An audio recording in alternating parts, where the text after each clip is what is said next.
All right, we are live, and I am joined here by Msgr Stephen J. Rossetti. He is the president of the St. Michael Center for Spiritual Renewal and a lost my page here, and a research associate professor at the Catholic University of America in Washington, D.C. He's a licensed psychologist and the author of several books. Msgr Rossetti has participated in hundreds of exorcisms. During his journey to priesthood, he experienced a spiritual episode in which, and I quote, he says, "In 2 seconds, I learned 80% of what an exorcist needs to know." Monsignor, welcome to Finding Freedom. Thanks, John. It's great to be with you. Well, it's great to have you on the show, and this is the second episode in about a month or 6 weeks or so that we've talked about exorcisms. And, this is a show where we talk about all different manners of finding freedom, be it financially, entrepreneurship, spiritually, and especially, this time of year with Halloween happening, this airing on Halloween. This is the type of thing that does come to people's mind. Obviously, a very, very serious topic. I myself, I'm a Christian. I'm not a Catholic. I definitely do believe in the devil. I believe in good and evil, and really interested in learning more about exorcism. But first, before we get to that, I want to learn about you, and I want my audience to learn your background and really your story. So maybe a good place to start is at the beginning. What brought you into priesthood, and what was your journey into the priesthood? Well, that's a complicated question, but I am a graduate of the Air Force Academy, and I spent 6 years in the Air Force, a wonderful time. And next year is our 50th reunion, so I'm looking forward to that. So I served happily in the Air Force, and I'd always been kind of a religious kid, but I felt more and more strongly called. I think it was just a calling. I mean, I was praying more. I was doing holy hours. And I just felt drawn to that. I actually spent a short amount of time as a Carthusian monk too, which people don't know that, but they're hermits. And it's a wonderful life of really prayer and solitude with the Lord, and that was really very formative in my spiritual life. Still is. I'm a closet monk. But then I got a little claustrophobia, fear of the cloister, And so I went to diocesan priesthood, and I've been a diocesan priest now for 38 years. So we're served in 2 parishes. Became a licensed psychologist. I spend most of my time in priesthood serving as a priest psychologist, and most of the time helping priests and nuns who have had psychological problems. And only my last iteration, if you will, hopefully last, is that now I'm an exorcist as well as a professor. And this drawing to becoming an exorcist, you tell the story in your book. Can you go through Sure. what I referenced in the introduction there with the 2 seconds you learned 80% of what it takes to be an exorcist? Right. Well, I mean, I wasn't an exorcist. I was a seminarian, of course. And I was lying in bed. I was not asleep. And all of a sudden, wham! I mean, there was this incredibly powerful and lightning fast evil force attacking me. And by the grace of God, I knew exactly what it was, even though it's never happened before to me. I was attacked by the devil, and I knew that I was going to be overwhelmed. And so I all of a sudden flashed in front of my brain that my rosary beads were down at the bottom of the bed. So I lunged out of bed, grabbed the rosary beads, and the minute I grabbed them, it left. And that pretty much taught me what you need to know as an exorcist, that the devil, do never go mano, face to face with the devil. He's much more powerful than you are personally, and moves with the speed of thought, lightning fast. And so, but I reached out to Our Lady and a Blessed Virgin, the Mother of Jesus, and thus the power of Christ, and instantly the devil is dust and gone. And that's what we do as an exorcist. It's not me. It's Jesus ultimately who casts out Satan. Is Jesus, you're a Christian, is Jesus in the gospel who crushes Satan's kingdom. And so that's all I do. Is the devil oftentimes in exorcisms will want to goad me into sort of a mano. If I don't fight with the devil, I said, I'm not your problem. I said, I'm not your problem. Jesus is your problem. And in Jesus' name, I command you to leave. I think a question that people ask, and when I had on the previous episode where we talked about exorcisms, a question I got was, why does God allow this to happen? And you talked about Satan and demons moving at the speed of thought. Why does God allow us to be tempted by evil? Well, it's a larger question. Why does God allow evil to begin with? I mean, there are a lot worse things than those. I mean, think of all the horrors that are going on in Ukraine. Why does God allow that? Why does God allow adults to murder and rape children? I mean, these are horrible crimes. And why does God allow that? Well, the short answer is that God gives us freedom. He lets us choose. And if we can't choose, then we can't love, because we're not slaves. We freely choose to love God and love our neighbors. So God gives us a real choice. And ultimately, that choice will land you in heaven or hell by what you choose. Kind of related to that question, God does give that choice, that freedom, but these demons and Satan are on somewhat of a leash, if that's I think that's the terminology you use in the book. Yeah, there and that's good news, that the Lord allows them to tempt us, and as many saints witness in their lives when Satan, first of all, John, as you know, Satan tempts all of us, tempts you, tempts me, tempts all of us. Most of us are not possessed, but Satan tempts us. And so when we overcome those temptations, we grow in grace and we get stronger in the spiritual life. So those temptations that God allows are moments of sanctification. But Satan's on a leash. In exorcism, they'll always say things like, we're going to kill you, we're going to maim you. I get this all the time in exorcism, and it's just not true. I mean, God does not allow the demons directly to kill us or maim us. He can torment us a bit, but Satan's on a short leash. So let's get into what is demonic possession. How does it happen? How do people find themselves in a situation where they are possessed by demons? Well, first thing I would say would be there's a lot of people who don't believe in it. Fine, whatever, that's their business. But as the Pope John Paul II said, if you don't believe in Satan, then you don't believe in the gospel. An honest reading of the gospel, whether you're a Baptist or an evangelical or a Lutheran or a Catholic, an honest reading of the Bible shows that Jesus, certainly believed in exorcisms, and the Bible is shot through them. So it's de fides, it's of the faith if you're a Christian. But most of the time, right, the difference between Satan's ordinary activity and his extraordinary activity. His ordinary activity, as I said, he tempts all of us, and we all get tempted by the devil. His extraordinary, sometimes he's allowed by God's will, allowing it to oppress and even sometimes possess people.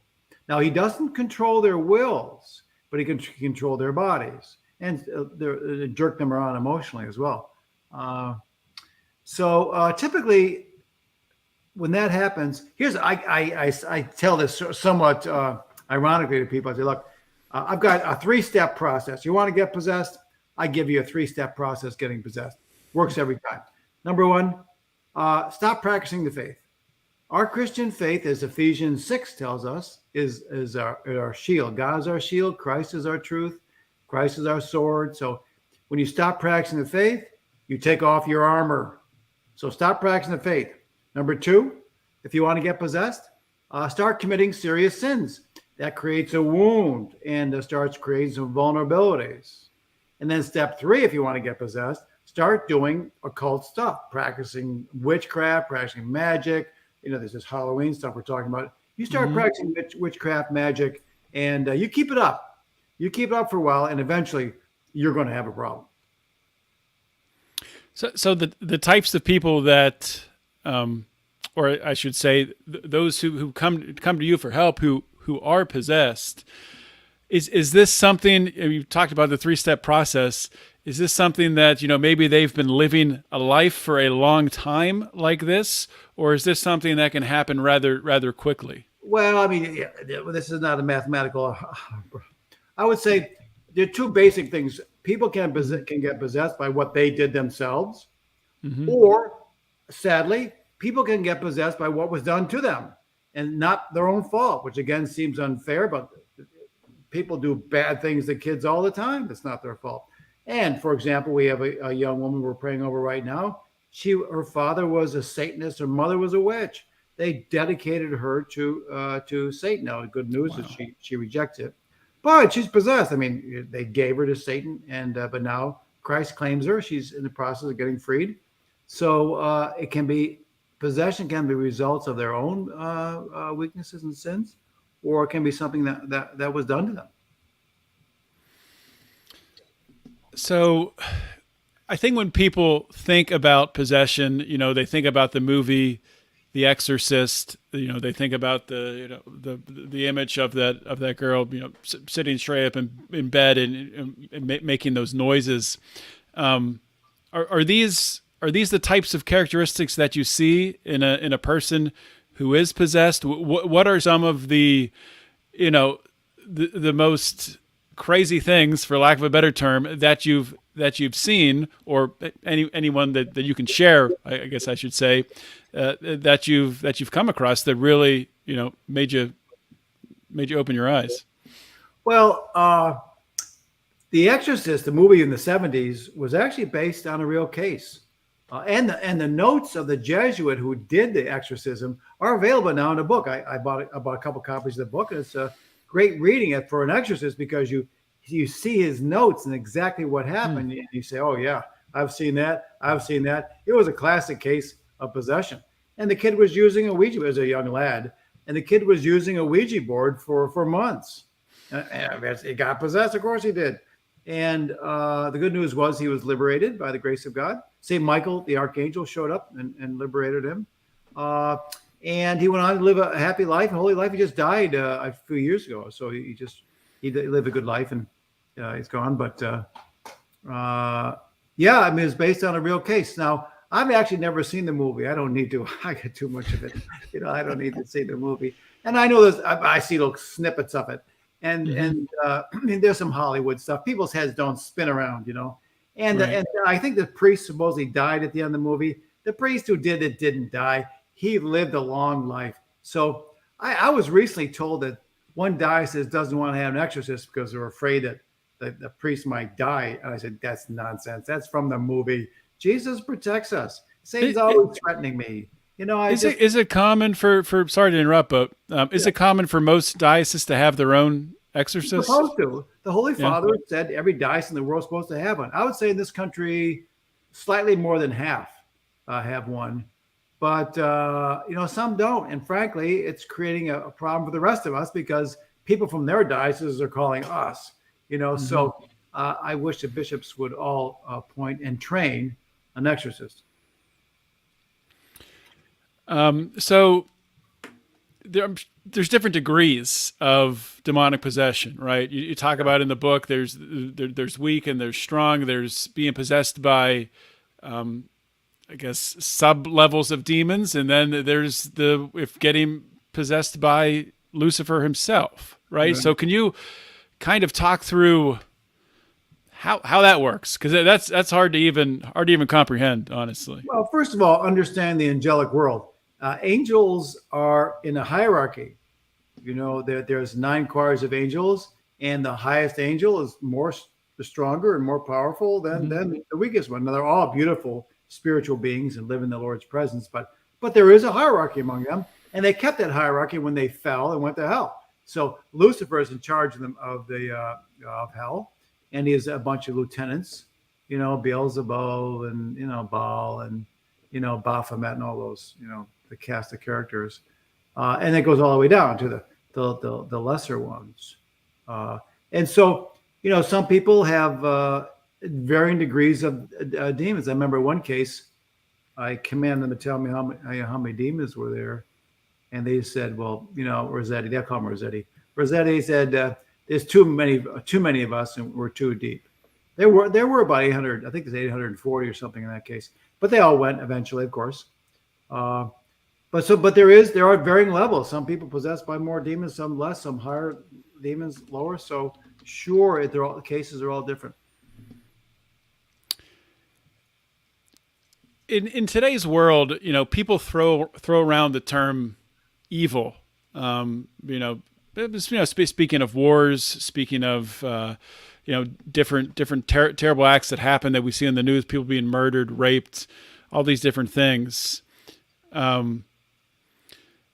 Even atheists, I've atheist friends who recognize that there's evil in this world.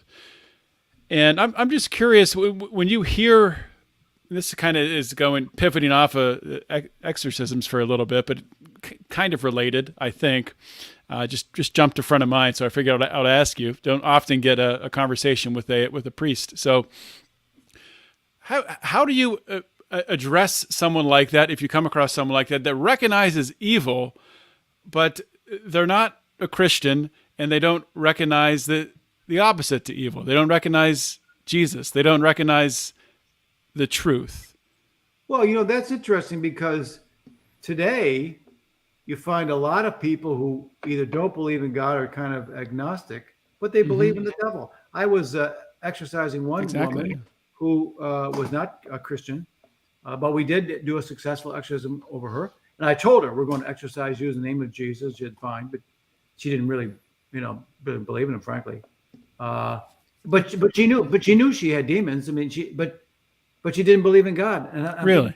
I'm thinking going, well, if you believe in demons, then you believe in a spiritual world. Where do you think these demons came from? They make themselves? I mean, that. So I think what happens is people don't think very much about these issues and don't think very clearly about them.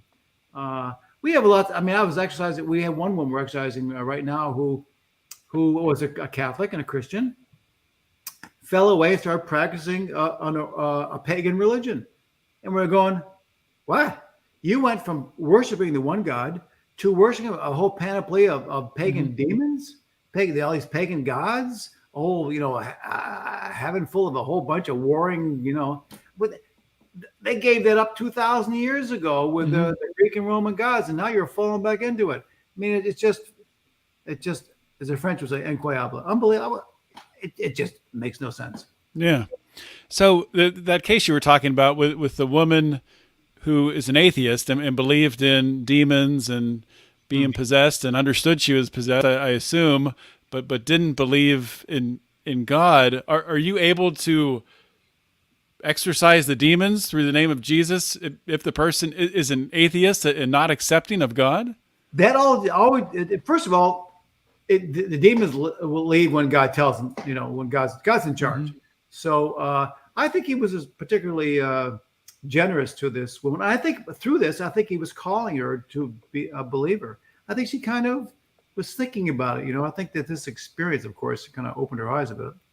She was appalled when she found out she was possessed, but she had a whole pagan background that invited him in. So, I think that it can be, ironically, having demons can be a grace in the sense of calling you to rely on a higher power, as we say, relying on the Lord. So, in this case, it did work. It only took 6 months, which is pretty fast for a full possession case. So I think God was really lenient and merciful with her. That was my next question, actually. So you said this case took 6 months. So what's the gamut? I mean, can possession be rectified within a couple of days, or does it typically take that duration of time, weeks and months, in order to? Well, it depends on what the situation is. And remember, as you implied earlier, that there are varying levels. There's someone who's fully possessed, all the way over to a very minor possession, or what we call an obsession or oppression. So some demonic influence, but not a full possession. Most of the people come to us who have demons are not fully possessed. They have some demonic influence, but are not possessed. We generally oppressed or possessed. Mm-hmm. And I'd say about 3 to 7 sessions, they're fine. But when someone's really possessed, if we get done in 6 months, we're really happy. Typically it'll take at least 6 months to 2 years, and sometimes longer. We had one case that went 5 years. So you just never know exactly how long it takes. You referenced sessions, 6 or 7 sessions. So what typically takes place during a session? Well, people should sign up for our monthly online deliverance sessions, and you'll experience it. Now, the online sessions are not solemn exorcisms, but they are a lesser deliverance prayers. So once a month, next one's November 28th. We just had one last night. We do an online deliverance session, and in there you go through the whole process of what the prayers are, and people find them very powerful, very healing. They can register at CatholicExorcism.org. So www.CatholicExorcism.org. And they won't be able to register for a couple of days. We'll put this new site up in a few days. But we had 12,000 people sign up for last night's session. Wow. So it's a real need. But we essentially, what an exorcism or even deliverance prayer is, in this case, would be a priest with faculties in an exorcism saying the rite of the church, the rite of exorcism over the person. And I would say, half an hour to 2 hours would be a typical session. Okay. So one more question here. So this time of year, today is Halloween. This is airing on Halloween. Do you see an uptick in possessions, or is there any time of year or certain events that do lead to, seeing more of an uptick in possessions? Well, those are involved in the spiritual world, especially the dark world, like we are in terms of our prayer. Halloween is a time of evil. It's what we call a demonic inversion. Lucifer takes holy things and twists them to mock the Lord. For example, Black Mass takes the holy thing of a Mass. They usually steal a consecrated host and desecrate it in Black Mass. Or the demonic hour. 3 a.m. is a typical hour of rampant evil compared to 3 o'clock in the afternoon when Jesus was crucified. So Satan takes those and twists them. Or many times where people possessed, they'll be like when one of them burned on her neck, a 4-inch upside down cross. Satan saying, this person belongs to me. Again, twisting something holy like the cross of Jesus. Halloween is a perversion. All Hallows Eve. It's the eve of a beautiful feast called All Saints. November 1st is the Feast of All Saints. So Satan takes that and kind of is somewhat more rampant, frankly, on Halloween. And for example, witches will often gather on Halloween and do their coven thing, curse thing, sadly. And we've experienced quite a bit of demonic stuff on Halloween, more so than normal. And so what we do is we pray. We're going to have a holy hour, and we're going to pray in the beautiful Feast of All Saints. Okay, I said one more question, but I just thought of another one. I think this will be a quick one. So I think it's important to reference this too. You talked about earlier the 3 ways if somebody wanted to get possessed. Hopefully, no one does who's listening to this. But the 3 ways that you could almost guarantee that. What are ways that people can protect themselves from from demons? First of all, as I said, Ephesians 6. God and Jesus are our shield and our truth. So practice the faith. And we say trust in Jesus. I mean, obviously we're Christians and Catholics, and so trust in Jesus, practice the faith, number 1. So you reverse those 3 steps. Yeah. Stop doing the magic thing. Stop doing occult stuff. Stop all that astrology and all that stuff. Stop it all. Tarot cards, the whole thing. Stop that. And stop sinning, of course. For Catholics, we recommend you go to the sacrament of confession. It's a beautiful sacrament. And then practice the faith. And we, of course, use also what we call sacramentals. We use holy water, which really does cast out those demons. We use it. We have a crucifix like above my shoulder here. And so we use holy objects to sanctify a place. Okay. Well, that's good advice, good information. Before I let you go, can you tell people how they can? I know we talked about pre-show. You have quite a following. So where people can find you, where they can find priest podcasts you've been on, previous content, your books, all that good stuff. The easy thing is to go to our website. We have an app too. The app is Catholic Exorcism. The website is very simple, www.catholicexorcism.org. And go there, and you've got all sorts of prayers, videos, registrations, everything you could want, all things exorcistic. All right. Msgr Stephen Rossetti, thank you so much for coming on Finding Freedom. God bless you and John and all those listening. Thank you.